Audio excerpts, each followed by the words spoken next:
Good evening. Welcome again as I continue reading through the Bible one chapter at a time. As always, if you're reading along with me, I'm in the Christian Standard Version. Tonight I'll be reading Ezekiel chapter 32. Let's begin. In the 12th year, in the 12th month, on the first day of the month, the word of the Lord came to me. Son of man, lament for Pharaoh, king of Egypt, and say to him, You compare yourself to a lion of the nations, but you are like a monster in the seas. You thrash about in your rivers, churn up the waters with your feet, and muddy the rivers. This is what the Lord God says. I will spread my net over you with an assembly of many peoples. They will haul you up in my net. I will abandon you on the land and throw you onto the open field. I will cause all the birds of the sky to settle on you, and let the wild creatures of the entire earth eat their fill of you. I will put your flesh on the mountains and fill every valley with your carcass. I will drench the land with the flow of your blood, even to the mountains. The ravines will be filled with your gore. When I snuff you out, I will cover the heavens and darken the stars. I will cover the sun with a cloud, and the moon will not give its light. I will darken all the shining lights in the heavens over you, and will bring darkness on your land. This is the declaration of the Lord God.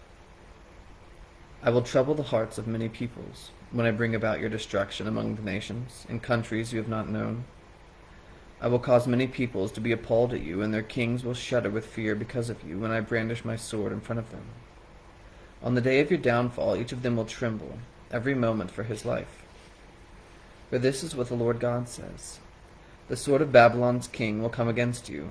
I will make your hordes fall by the swords of warriors, all of them ruthless men from the nations. They will ravage Egypt's pride, and all its hordes will be destroyed. I will slaughter all its cattle that are beside many waters. No human foot will churn them again, no cattle hooves will disturb them. Then I will let their waters settle, and will make the rivers flow like oil. This is the declaration of the Lord God. When I make the land of Egypt a desolation, so that it is emptied of everything in it, when I strike down all who live there, then they will know that I am the Lord. The daughters of the nations will chant that lament. They will chant it over Egypt and all its hordes. This is the declaration of the Lord God. In the 12th year, on the 15th day of the month, the word of the Lord came to me. Son of man, wail over the hordes of Egypt, and bring Egypt and the daughters of mighty nations down to the underworld, to be with those who descend to the pit. Who do you surpass in loveliness? Go down and be laid to rest with the uncircumcised. They will fall among those slain by the sword. A sword is appointed. They drag her and all her hordes away. Warrior leaders will speak from the middle of Sheol about him and his allies. They have come down, the uncircumcised lie slain by the sword. Assyria is there with her whole assembly. Her graves are all around her. All of them are slain, fallen by the sword. Her graves are set in the deepest regions of the pit, and her assembly is all around her burial place. All of them are slain, fallen by the sword, those who once spread terror in the land of the living. Elam is there with all her hordes around her grave. All of them are slain, fallen by the sword. Those who went down to the underworld uncircumcised, who once spread their terror in the land of the living. They bear their disgrace with those who descend to the pit. Among the slain they prepare a bed for Elam, with all her hordes. Her graves are all around her. All of them are uncircumcised, slain by the sword. Although their terror was once spread in the land of the living, they bear their disgrace with those who descend to the pit. They are placed among the slain. Meshech and Tubal are there with all their hordes. Their graves are all around them. All of them are uncircumcised, slain by the sword, although their terror was once spread in the land of the living.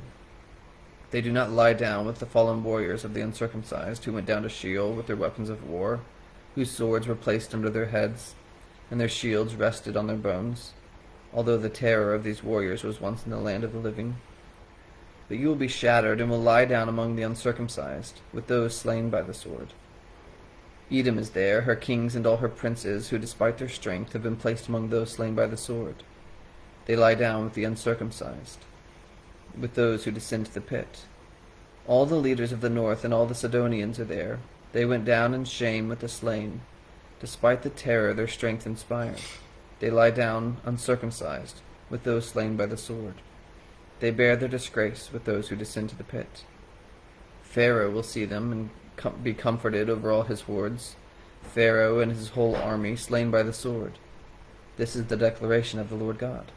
For I will spread my terror in the land of the living, so Pharaoh and all his hordes will be laid to rest among the uncircumcised, with those slain by the sword. This is the declaration of the Lord God. We'll find out what happens next time tomorrow in chapter 33.